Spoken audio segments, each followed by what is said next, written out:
प्यारे बच्चों, क्या हाल चाल हैं। मुझे लगता है आप सभी स्वस्थ तंदुरुस्त होंगे, खुश होंगे। आज की इस क्लास में हम लोग पढ़ेंगे चैप्टर पंचवटी की व्याख्या। हिंदी काव्यखंड के अंतर्गत कक्षा 9 हिंदी यूपी बोर्ड परीक्षा के लिए जो बच्चे तैयारी कर रहे हैं, अभी कक्षा 9वीं में हैं, उनकी हिंदी में एक चैप्टर है पंचवटी। आज इसी को पढ़ेंगे। और ये कौन सा नंबर का चैप्टर है? 5वां चैप्टर है। ठीक है, चैप्टर नंबर 5, पंचवटी।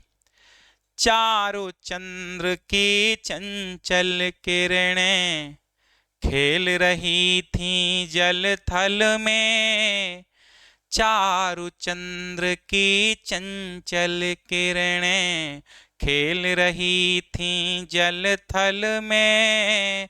स्वच्छ चांदनी बिछी हुई थी अवनी और अंबर तल में। पुलक प्रकट करती थी धरती हरित तृणों की नोकों से। मानो झूम रहे हैं तरु भी मंद पवन के झोंकों से। मैथिली शरण गुप्त की लिखी हुई है पंचवटी। चार मीन्स होता है सुंदर, चंद्र माने चंद्रमा की, चंचल माने समझ ही रहे हो चंचल किरणें। ठीक है, किरणें खेल रही थी कहां? जल और थल में। कहने का तात्पर्य यह है, इसका संदर्भ कैसे लिखेंगे? प्रस्तुत पद हमारे पाठ्य पुस्तक हिंदी के काव्य खंड के अंतर्गत पंचवटी नामक पाठ से उद्धृत है। इसके रचयिता मैथिली शरण गुप्त हैं। ठीक है, शुरू करेंगे कि मैथिली शरण गुप्त जी कहते हैं कि सुंदर चंद्रमा की जो किरणें हैं जल और थल में फैली हुई हैं, अर्थात धरती पर और जल में, यानी कि समुद्र, तालाब में, नदियों में, झीलों में, जहां पानी है वहां अगर देखो तो वहां भी चांदनी दिखाई दे रही है। तो सुंदर चंद्रमा की चंचल किरणें जल और थल में खेल रही हैं, अर्थात क्रीड़ा कर रही हैं, अर्थात फैली हुई हैं। स्वच्छ चांदनी बिछी हुई है। अवन मीन्स होता है धरती, अवन मीन्स धरती, और अंबर माने होता है आकाश। ठीक है, और अंबर तल माने आकाश मार्ग में या आकाश में कह सकते हो। तल माने आकाश तल में, तल मतलब आकाश में बस।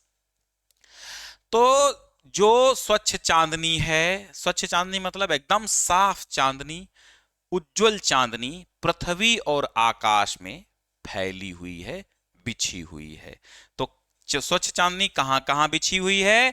धरती और अंबर तल में, आकाश तल में। पुलक प्रकट करती है धरती हरित तृणों की नोकों से। मानो झीम, अब यहां मानो आ गया, तो यहां मानो आ जाने से उत्प्रेक्षा अलंकार यहां हो गया, और यहां चा चा चा की आवृत्ति होने से यहां अनुप्रास अलंकार हो गया। तो अगर आपसे पूछे कौन सा अलंकार है, तो बता दो अनुप्रास और उत्प्रेक्षा अलंकार है। अगर आपसे यहां पर रस पूछ ले, तो रस यहां पर श्रृंगार रस है, चूंकि सुंदरता का वर्णन किया गया है। तो सुंदर चंद्रमा की चंचल किरणें जल और स्थल में खेल रही हैं। स्वच्छ चांदनी आकाश और धरती पर बिछी हुई है। पुलक प्रकट करती है धरती हरि तृणों की नोकों से, और हरी हरी घास की नोकों के माध्यम से मानो पृथ्वी पुलकित हो रही है, पुलकन प्रकट कर रही है। पुलकन माने रोए खड़े हो जाना। घास कैसी खड़ी होती? जैसे रोए खड़े होते हैं। तो कवि का कहने का मतलब यह है कि हरी हरी घास के नोकों से ऐसा लग रहा है मानो पृथ्वी के जो सुख से रोमांचित हो रही है। ठीक है, मानो ऐसा लग रहा है कि पृथ्वी सुख से रोमांचित हो रही है। मानो झूम रहे हैं तरु भी मंद पवन के झोंकों से, और ऐसा लग रहा है कि वहां के सभी जो तरु हैं, तरु मीन्स वृक्ष हैं, मंद मंद वायु के झोंकों से झूमते हुए प्रतीत हो रहे हैं। समझ में आ गई बात? हाँ, क्या आ गई बात समझ में? फिर से समझाते हैं। सुंदर चंद्रमा की चंचल किरणें जल और थल में खेल रही हैं। चारों ओर धरती और आकाश तल में स्वच्छ चांदनी बिछी हुई है, और धरती हरी हरी घास के तृणों, यानी कि हरी हरी घास के तिनकों, तृणों माने तिनकों से, घास, घास के तिनकों, तिनको कह सकते हो, दूब कह सकते हो। तो घास जो है तृण माने घास होता है, उनकी नोकों से जो धरती है वो पुलकन प्रकट कर रही है, और ऐसा प्रतीत हो रहा है मानो जो वृक्ष हैं वो मंद मंद पवन के झोंकों से झूमते हुए प्रतीत हो रहे हैं। आगे क्या है दूसरा, पंचवटी की छाया में है सुंदर पर्ण कुटीर बना, उसके सम्मुख स्वच्छ शिला पर धीर वीर निर्भीक मना। जाग रहा ये कौन धनुर्धर, जबकि भुवन भर सोता है, भोगी कुसुमायुध योगी सा बना दृष्टिगत होता है। किस व्रत में है व्रती वीर ये, निद्रा का यों त्याग किए, राजभोग के योग्य विपिन में बैठा आज विराग लिए। बना हुआ है प्रहरी जिसका, बना हुआ है प्रहरी जिसका, उस कुटीर में क्या धन है, जिसकी रक्षा में रत इसका तन है मन है जीवन है। किस व्रत में है व्रती भी। अब आगे जब बात आती है कहते हैं पंचवटी की, अब अगला दृश्य आता है और मैथिली चरण गुप्त जी कहते हैं कि पंचवटी की सुंदर घनी छाया में एक पर्ण कुटीर बना है। पर्ण कुटीर माने होता है पत्तों की कुटिया, पत्तों की कुटिया, ठीक है। और पंचवटी, पंचवटी माने पंचवटी उसका नाम था उस जगह का, और पंचवटी उसे भी कहते हैं जहां 5 वटों अर्थात बरगदों का समूह हो। तो कभी कहते हैं कि पंचवटी की छाया में सुंदर पर्ण कुटीर बना, पंचवटी की घनी छाया में एक सुंदर पत्तों की कुटिया बनी हुई है।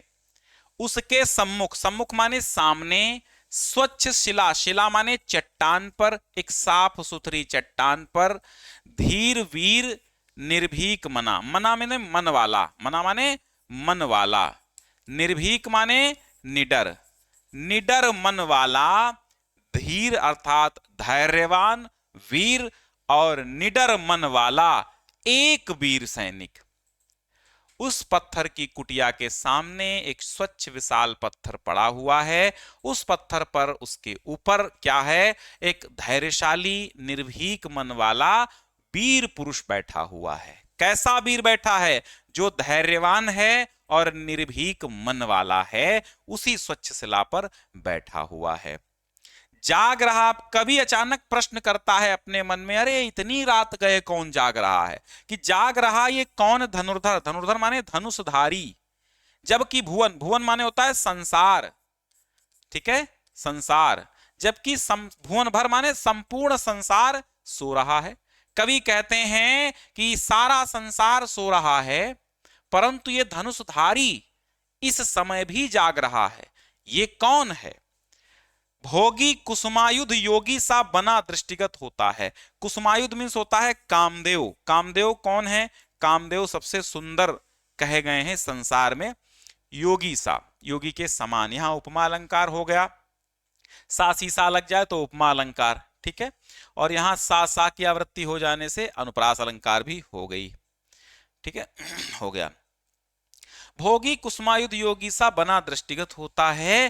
कहते हैं ये वीर ऐसा दिखाई पड़ता है जैसे भोग करने वाला कामदेव यहां योगी बनकर आ बैठा हो।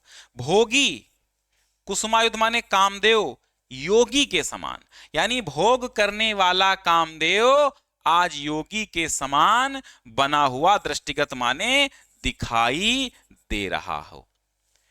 कहते हैं ये ऐसा कौन सा धनुषधारी है जो सारा संसार सो रहा है, परंतु यह कुटिया के बाहर बैठा हुआ पत्थर की शिला पर जाग रहा है।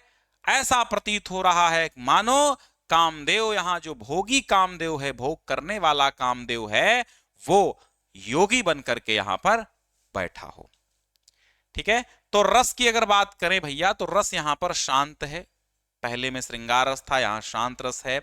और अलंकार अनुप्रास के साथ साथ उपमा अलंकार मैंने बताया।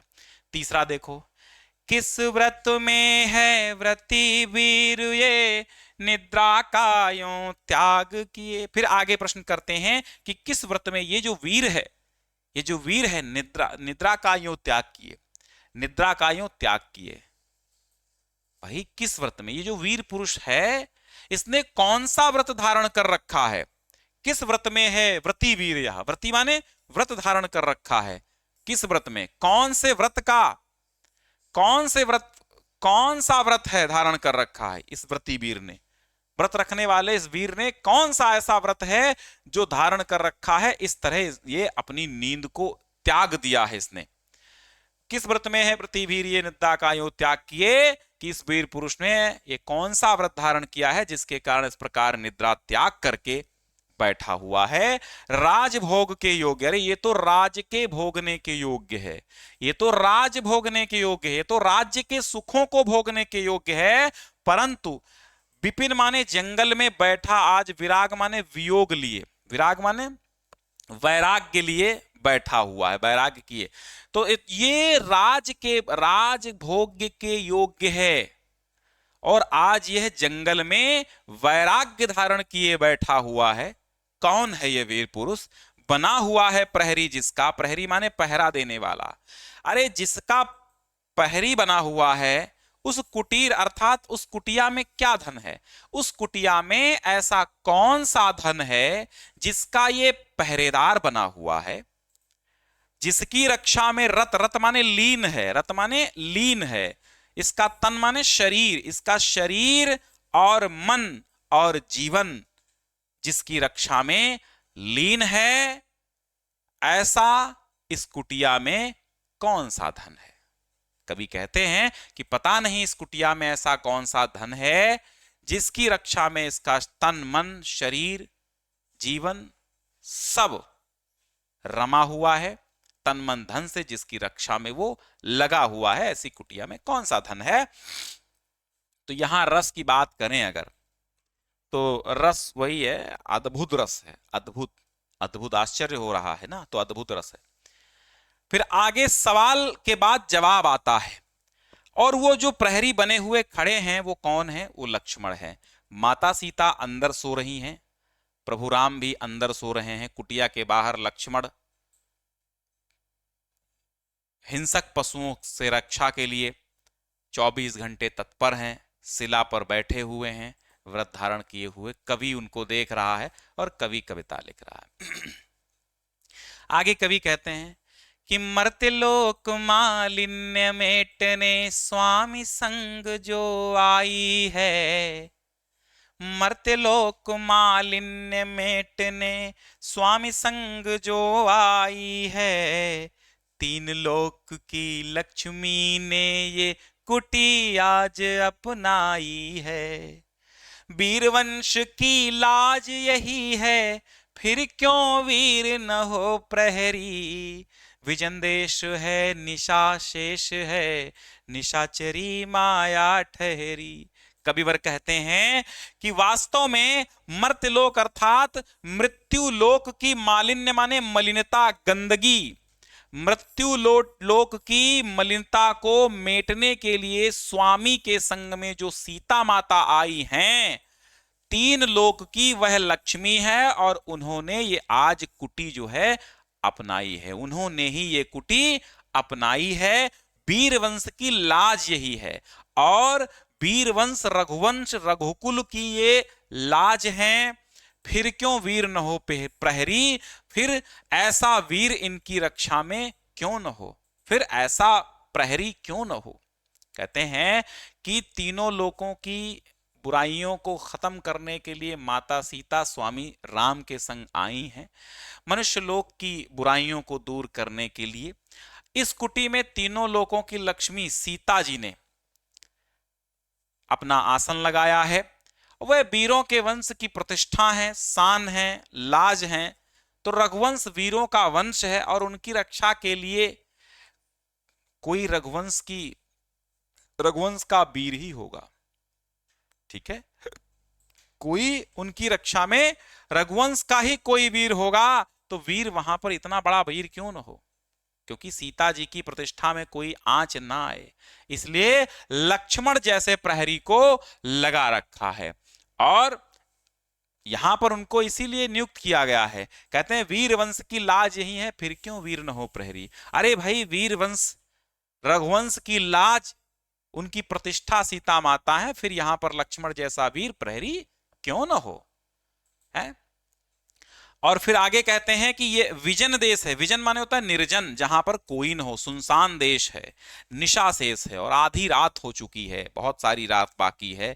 निशाचरी माया ठहरी, कहते हैं विजन देश है, निशा शेष है, निशाचरी माया ठहरी, कि ये निर्जन देश है, रात्रि अभी काफी शेष है, यहां पर राक्षस लोग चारों ओर घूम रहे हैं, वह किसी माया के जाल में फंसाकर विपत्ति खड़ी कर सकते हैं। इसलिए रात्रि के समय इस निर्जन प्रदेश में राक्षसों की माया से बचाने के लिए लक्ष्मण जैसा वीर ही उपयुक्त पहरेदार हो सकता है। तो यहां पर रस शांत है और अनुप्रास और रूपक अलंकार है। निशाचरी माया मतलब राक्षसी माया है, यहां पर राक्षसी माया है, तो उन राक्षसों का यहां पर समझ लो, राक्षसों की ये नगरी है, इधर राक्षसों का क्षेत्र है, तो इसीलिए उनकी रक्षा के लिए लक्ष्मण जैसा पहरेदार बाहर खड़ा हुआ है। सिंपल सा अर्थ है, कोई कठिन नहीं है, बस मीनिंग समझ लेना, बीच बीच में समझ में आ जाएगा। क्या ही स्वच्छ चांदनी है ये, है क्या ही निस्तब्ध निशा, है स्वच्छंद सुमंद गंध वह, निरानंद है कौन दिशा। बंद नहीं अब भी चलते हैं नियति नटी के कार्यकलाप, बंद नहीं अब भी चलते हैं नियति नटी के कार्यकलाप, पर कितने एकांत भाव से, कितने शांत और चुपचाप। क्या ही स्वच्छ चांदनी है यह, है क्या ही निस्तब्ध निशा। पंचवटी में जो दूर दूर तक चांदनी फैली हुई है वो बहुत ही साफ दिखाई दे रही है, और रात सन्नाटे से भरी हुई है, कोई शब्द नहीं हो रहा है, वायु स्वच्छंद गति से मंद मंद चल रही है, अपनी स्वतंत्र चाल से चल रही है। इस समय उत्तर पश्चिम आदि सभी दिशाओं में आनंद ही आनंद है, कोई भी दिशा निरानंद नहीं है, कोई भी दिशा निरानंद नहीं है। ऐसे समय में भी नियति नामक एक शक्ति है, एक नियति है, एक भाग्य की शक्ति है, उसके सारे कार्य संपन्न हो रहे हैं, कोई व्यवधान, भाग्य के कार्य में कोई व्यवधान नहीं होता है। वो अपने क्रियाकलापों को बहुत ही शांत रूप से संपन्न कर रही है, वो एकांत भाव से अकेले अकेले और चुपचाप अपने कर्तव्यों का निर्वहन करे जा रही। कौन? नियति नटी। अब यहां पर नियति को नटी कह दिया गया है तो रूपक अलंकार है। तो क्या ही स्वच्छ चांदनी है यह, क्या ही निस्तब्ध निशा।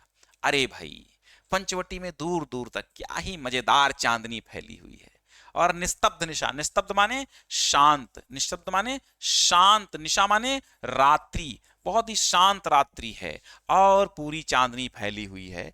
और स्वच्छंद सुमंद, सुमंद माने अत्यधिक मंद मंद, गंध वाली, गंध माने सुगंध वाली, वह निरानंद है कौन दिशा, वह ठीक है स्वच्छंद सुमंद गंध वह, अर्थात मंद मंद पवन चल रही है, उसी के साथ मंद मंद खुशबू आ रही है। और निरानंद है कौन दिशा, ऐसी कोई भी दिशा नहीं है जो आनंद रहित हो, निरानंद हो, समस्त दिशाओं में आनंद ही आनंद फैला हुआ है। परंतु बंद नहीं अब भी चलते हैं नियति नटी, ठीक है, भाग्य रूपी नर्तकी, ठीक है, भाग्य रूपी नर्तकी के अब भी कार्यकलाप अर्थात कार्यों के समूह, क्रियाकलाप चल रहे हैं, बंद नहीं है। आधी रात में भी भाग्य के कार्यकलाप चल रहे हैं, भाग्य अपना काम, नियति अपना काम बखूबी कर रही है, बंद बिल्कुल भी नहीं है। परंतु बहुत ही एकांत भाव से और बहुत ही शांत और चुपचाप जो भाग्य अपना खेल रचाती है, वो बहुत ही शांत तरीके से चुपचाप अपना खेल रचाती है। भाग्य चिल्ला चिल्ला के नहीं बताती है कि कल हम तुमको मारेंगे, कल हम तुम्हारे किस्मत में ये लिख देंगे। तो भाग्य यही है, कहते हैं बंद नहीं अब भी चलते हैं नियति नटी के कार्यकलाप। नियति रूपी जो नटी है उसके क्रियाकलाप अब भी रात्रि में भी बंद नहीं है, वो चल रहे हैं, परंतु शांत और चुपचाप तरीके से, बहुत ही शांत स्वभाव से वो सब चल रहे हैं, वो अपने कर्तव्यों का निर्वहन किए जा रही है। तो यहाँ अनुप्रास और रूपक अलंकार है और शांत रस है, छंद मुक्तक है।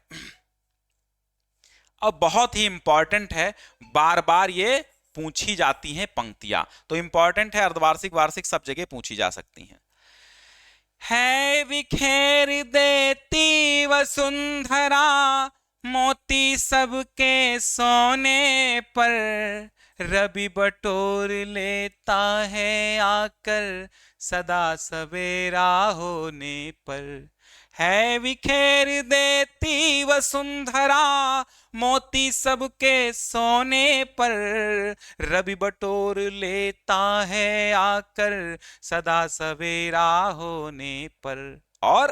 और विराम दायिनी अपनी संध्या को दे जाता है, शून्य श्याम तनु जिससे उसका नया रूप झलकाता है।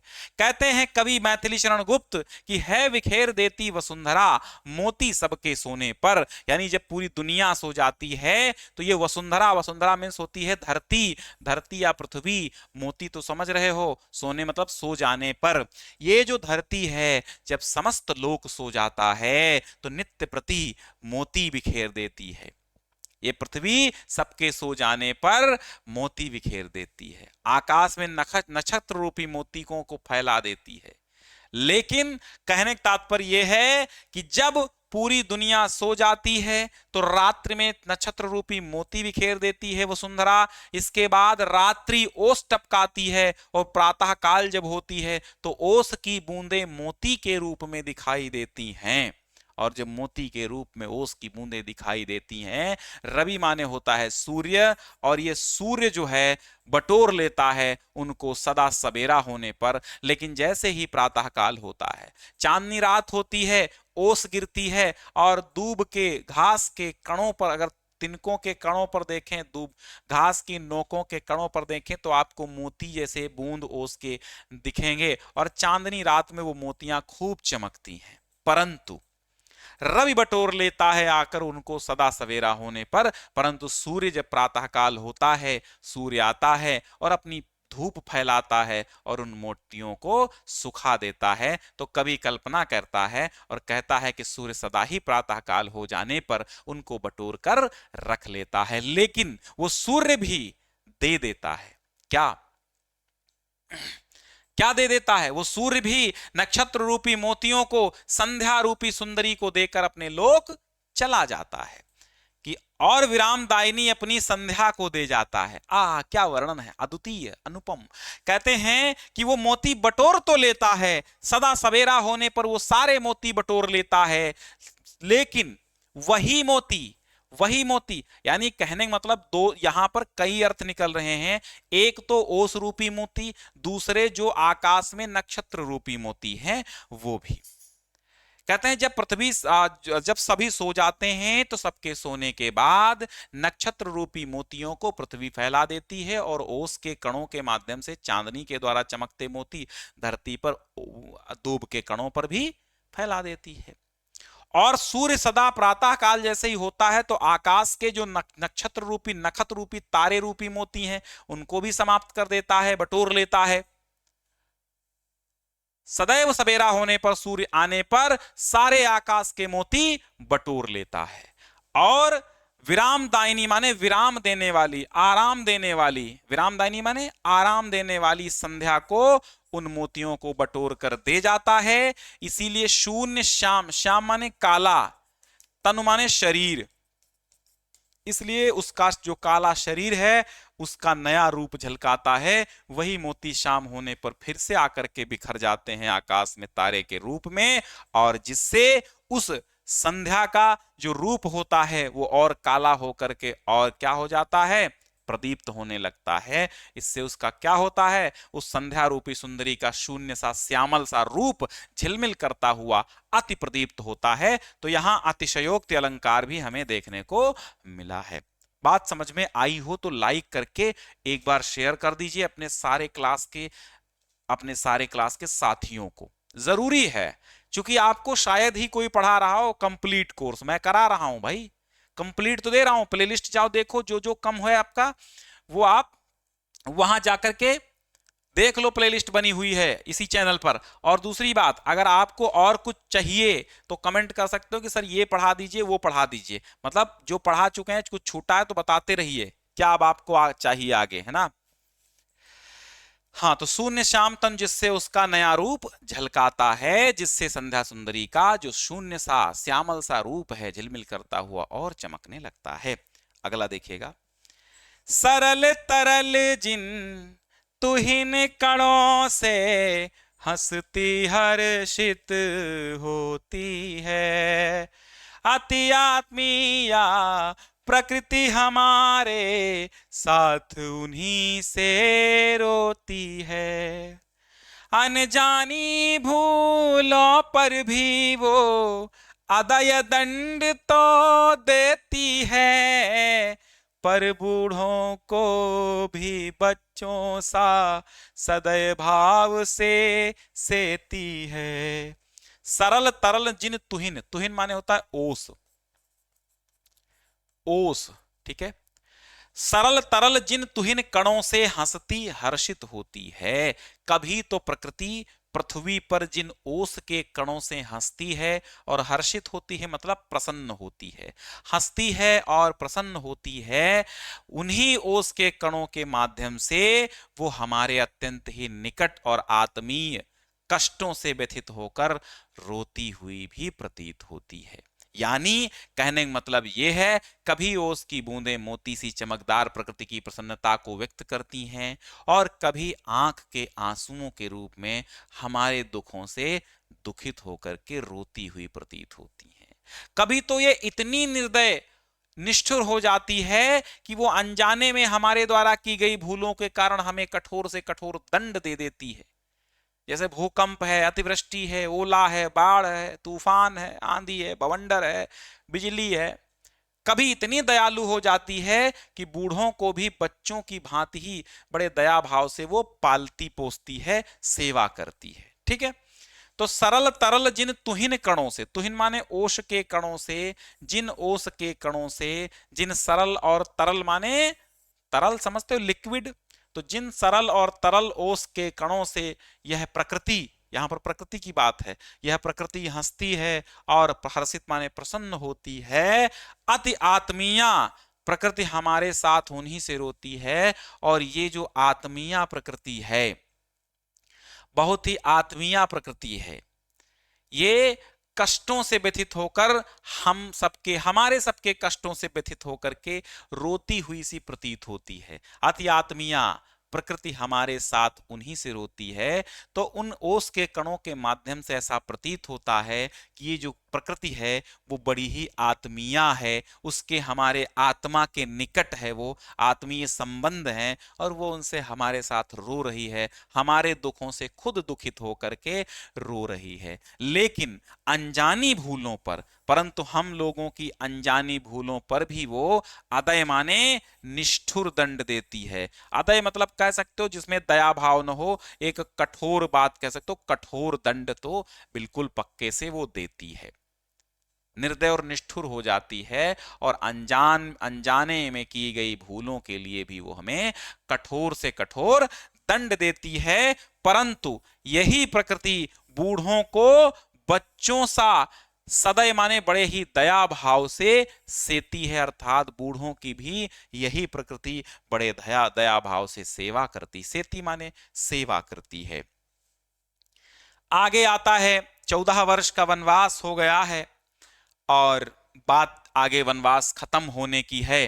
तो आगे कवि क्या कहते हैं कि 13 वर्ष व्यतीत हो गए, पर है मानो कल की बात, वन को आते देख हमें जब आर्त अचेत हुए थे तात, अब वो समय निकट ही है जब अवधि पूर्ण होगी वन की, किंतु प्राप्ति होगी इस जन को इससे बढ़कर किस धन की। वनवास के समय यद्यपि 13 वर्ष व्यतीत हो चुके हैं, परंतु संपूर्ण बात ऐसी लग रही है मानो कल की ही बात हो। कल की बात की तरह हृदय पटल पर सारी चीजें अंकित हैं, है ना। 13 वर्ष व्यतीत हो गए, बातचीत आपस में कर रहे हैं राम लक्ष्मण, तो कहते हैं कि 13 वर्ष तो बीत गए हैं, ऐसा लग रहा है मानो अभी ये कल की ही बात हो। वन को आते देख हम लोगों को वन आते, जंगल में आते देख, वनवास आते देख। आर्त माने बहुत ही दुखी, अचेत माने बेहोश हो गए थे, तात माने पिताजी। हमारे पिताजी हमें वन को आते देखकर अचेत हो गए थे, बेहोश हो गए थे दुख के कारण। अब वो समय निकट ही है जब अवधि पूर्ण होगी वन की। 14 वर्ष का वनवास था, 13 वर्ष व्यतीत हो गए। कहते हैं अब वो समय बहुत ही निकट माने नजदीक आ गया है, जब 14 वर्ष की अवधि पूर्ण हो जाएगी हमारे वन की, अर्थात हमारे वनवास की। किंतु प्राप्ति होगी इस जन को इससे बढ़कर किस धन की। परंतु मुझे इस वनवास से बढ़कर और किस धन की प्राप्ति हो सकती है। वनवास की अवधि समाप्ति निकट है, परंतु मुझे इस वनवास से बढ़कर और किस धन की प्राप्ति हो सकती है। क्योंकि एक बहुत बड़ा धन था जिसने राम को मर्यादा पुरुषोत्तम बनाया, तो राम उसको बहुत बड़ा धन मानते हैं। यहां उत्प्रेक्षा और शांत अलंकार, रूपक अलंकार भी देखने को मिले हैं। अंतिम पद्यांश है, क्या है देखो, जब आपको व्याख्या पता होगी तभी आप इसके प्रश्नों के उत्तर दे पाएंगे, समझ गए। और आर्य को राज्य भार तो वे प्रजार्थ ही धारेंगे, व्यस्त रहेंगे हम सबको भी मानो विवश विसारेंगे। कर विचार लोकोपकार का हमें न इससे होगा शोक, पर अपना हित आप नहीं क्या कर सकता है ये नरलोक। यहां पर एक प्रकार से हम बात करें तो कहती हैं सीता जी ही ऊपर की भी बात कह रही हैं कि 14 वर्ष व्यतीत हो गए, ऐसा लग रहा है 13 वर्ष व्यतीत हो गए, मानो ऐसा लग रहा है कल की ही बात हो। पिताजी हमको वन आते समय देखकर दुखी हो गए थे, अचेत हो गए थे। वनवास की अवधि समाप्त है, लेकिन मुझे इस वनवास से बढ़कर और किस धन की प्राप्ति होगी, जहां पर तीनों लोग साथ रहे। राम राजा नहीं है, अच्छा है यहां पर राम राजा नहीं थे। एक प्रकार से किसी के लिए दोस्त तो किसी के लिए गुण हो गया, किसी की हानि हुई तो किसी का लाभ हो गया। मुझे बहुत बड़ा धन प्राप्त हुआ है यहां आकर के। कहते हैं आर्य को राज्य भार तो वे प्रजार्थ ही धारेंगे। आर्य राम को इससे अधिक सुख और क्या हो सकता है। रामचंद्र जी सिंहासन पर बैठकर प्रजा के सुख के लिए राज्य करेंगे, है ना। आर्य माने प्रभु राम को, और आर्य को तो राज्य भार तो वे प्रजार्थ ही धारेंगे, कि राज्य का भार तो वे प्रजार्थ माने प्रजा के हित के लिए धारण ही करेंगे। यानी वह प्रजा के हित के लिए राज सिंहासन पर तो बैठेंगे ही, व्यस्त रहेंगे, लेकिन हम सबको भी मानो विवश विचारेंगे, हम सबको विसारेंगे, भूलेंगे, लेकिन मानो ये विवश होकर ही भूलेंगे, व्यस्त होकर ही भूलेंगे, ऐसे नहीं भूलेंगे। कर विचार लोकोपकार का हमें न इससे होगा शोक। हमें लोगों के उपकार का विचार करके इससे हमें कोई शोक नहीं होगा, परंतु अपना हित आप नहीं क्या कर सकता ये नरलोक। नरलोक माने ये दुनिया, ये संसार, क्या अपना हित अपने आप नहीं कर सकती ये दुनिया। जो हमारे राम को ले लेगी प्रजा, क्या वो अपना हित अपने हाथ नहीं कर सकती है। इस संसार की भलाई के विचार में हमको इससे तनिक दुख नहीं होगा कि राम राजा हो जाएंगे, प्रजा की सेवा करेंगे, लेकिन क्या ये मनुष्य समाज राजा का आश्रय न लेकर अपनी भलाई स्वयं नहीं कर सकता क्या। तो शांत और उत्प्रेक्षा अलंकार यहां पर है। अच्छा, यहां पर एक बात ध्यान रखिए, यहां से जो बात की गई है 13 वर्ष व्यतीत हो चुके, या आपसी बातचीत है माता सीता से, या अपने मन में विचार कर रहे हैं लक्ष्मण, तो ये जो दोनों पंक्तियां हैं लक्ष्मण कह रहे हैं, दोनों ही पद्यांश लक्ष्मण कह रहे हैं कि वनवास के 13 वर्ष तो व्यतीत हो चुके हैं, परंतु हमें ऐसा प्रतीत हो रहा है मानो कल की ही बात हो। सब कुछ आज भी वैसे ही यादें तरे ताजा हैं, जैसे कि हमें वन को आते हुए देखकर पिताजी कैसे अचेत हो गए थे, कैसे दुखी हुए थे, वो सारी यादें अभी भी ताजा हैं। अब वो समय निकट ही है जब अवधि पूर्ण होगी वन की, किंतु प्राप्ति होगी इस जन को, इससे बढ़कर किस धन की। तो लक्ष्मण जी ही कह रहे हैं यहां पर कि अब तो निकट है, 14 वर्ष पूरे होने को हैं, परंतु मुझे इस वनवास से बढ़कर और किस धन की प्राप्ति होगी कि मुझे अपने प्रभु, अपने भैया, बड़े भाई और भाभी की सेवा करने का अवसर प्राप्त हुआ। इससे बढ़कर और कोई धन मेरे लिए नहीं है, सेवा से बढ़कर। आगे कहते हैं और आर्य को राज्य भार तो वे प्रजार्थी धारेंगे, कि आर्य राम को इससे अधिक सुख और क्या हो सकता है। रामचंद्र जी सिंहासन पर बैठकर प्रजा के सुख के लिए राज्य तो ग्रहण करेंगे ही, और उस कार्य में व्यस्त रहेंगे और हम सबको विवश होकर के भुला देंगे, भुलाएंगे, भुला देने को विवश हो जाएंगे। भाई विवश तो हो ही जाएंगे भुला देने को, क्योंकि कहां तक याद रखेंगे, अगर वो मेरे चक्कर में पड़ेंगे तो राज्य की प्रजा को कैसे देखेंगे। कर विचार लोकोपकार का हमें न इससे होगा शोक, लेकिन दुनिया की भलाई कर रहे हैं ऐसा सोचकर हमें इससे कोई प्रॉब्लम, कोई शोक नहीं होगा। पर अपना हित आप नहीं क्या कर सकता है ये नरलोक, परंतु ये मनुष्य समाज राजा का आश्रय लिए बिना, राजा का सहारा लिए बिना अपनी भलाई स्वयं नहीं कर सकता। ये लक्ष्मण जी विचार कर रहे हैं। ठीक है, तो हमने आपको ये कंप्लीट चैप्टर पढ़ा दिया है। इसके बाद जो आपका चैप्टर आएगा, और एक साथ सारे वो जीवन परिचय भी करा देंगे, बहुत सारे करा भी चुके हैं। इसके बाद जयशंकर प्रसाद जी आएंगे, जयशंकर प्रसाद जी का आएगा पुनर्मिलन। बहुत सुंदर ये भी कविता है, मैं ये भी बहुत जल्द ही आपके सामने प्रस्तुत करूंगा, व्याख्या बहुत ढंग से।